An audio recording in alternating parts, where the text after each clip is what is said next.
Good morning and welcome to take 666. And Wayne asked me to fill in for him today, and it is September 1st, 2011, Thursday. So I'm going to do my best to teach this passage in the Bible. Mark chapter 10, verse 1. And he left there and went to the region of Judea and beyond the Jordan, and crowds gathered to him again. And again, as was his custom, he taught them. And Pharisees came up, and in order to test him, asked, Is it lawful for a man to divorce his wife?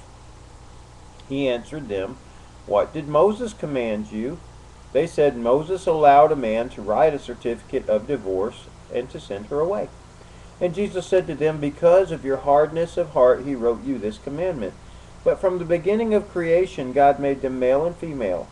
Therefore a man shall leave his father and mother, and hold fast to his wife, and the two shall become one flesh. So they are no longer two, but one flesh. What therefore God has joined together, let not man separate.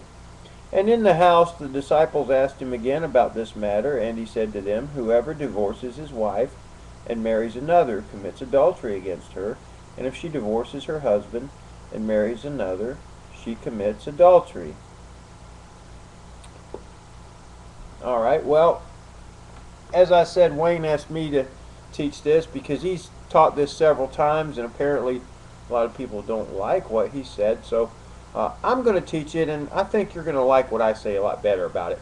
First of all, Jesus admits right off the bat that Moses allowed divorce. Now, Moses was married, so he understands that sometimes marriages can be tough. And he didn't divorce his wife, but he understood it because he was married. See, Jesus was never married.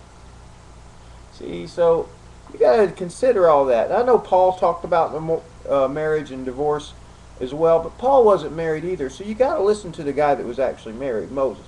And Moses allowed it, and so they had divorces all the time back then. And they didn't think it was a sin, so they allowed it. So if it wasn't a sin back then, it wouldn't be a sin now. You gotta think about that. And you gotta consider all the circumstances too. Do you know there's a lot of research that shows that when children are raised in a marriage where there's a lot of quarreling and fighting, that they're worse off than if their parents had actually split up and divorced. So you got to think about that. You got to look at modern research. You can't just look at what Jesus actually said. You got to consider the whole thing. And the other thing to consider too is you got to remember Jesus is teaching to an Old Testament audience here. Okay, the New Testament hasn't been written yet, so these are Jews in the Old Testament era, and they would have understood more what Moses actually said and meant than we do. We really don't understand it. So I think what you need to do is look at what some experts on the Old Testament law have had to say about these passages, and they're probably going to come to a little different conclusion than most folks do. All right. Now I want to talk a little bit about somebody that got in trouble for teaching this the wrong way, and that was John the Baptist. Now, I've kind of gotten a bad rap. Some people blame me for what happened to John the Baptist, but that could not be further from the truth.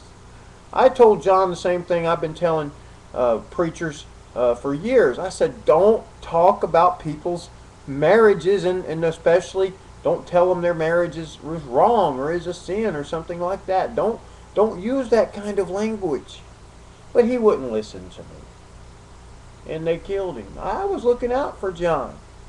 And if you're a church leader or if you're somehow involved in teaching about marriage and stuff, don't go questioning people's marriages, or if they want to get divorced, don't give them a hard time about it.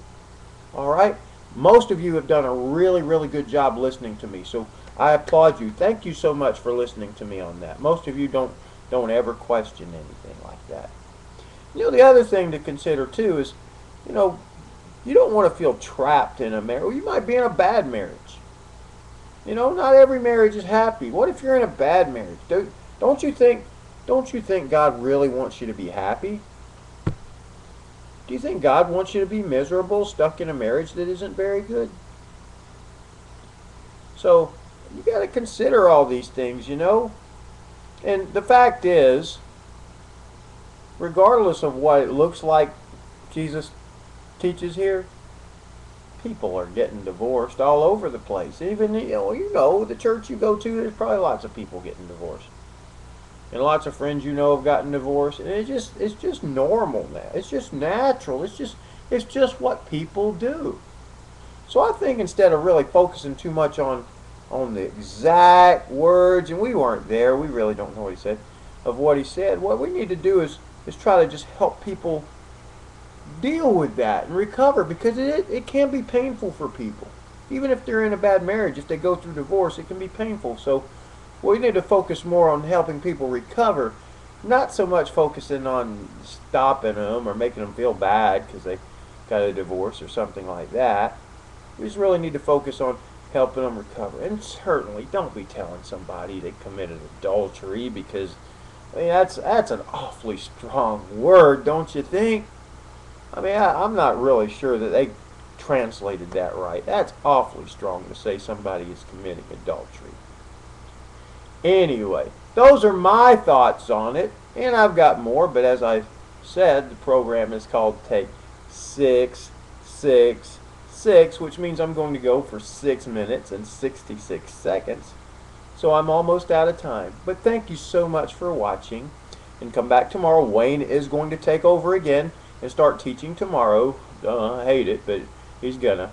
So come back tomorrow for his edition of Take 5. But thank you for watching Take 666.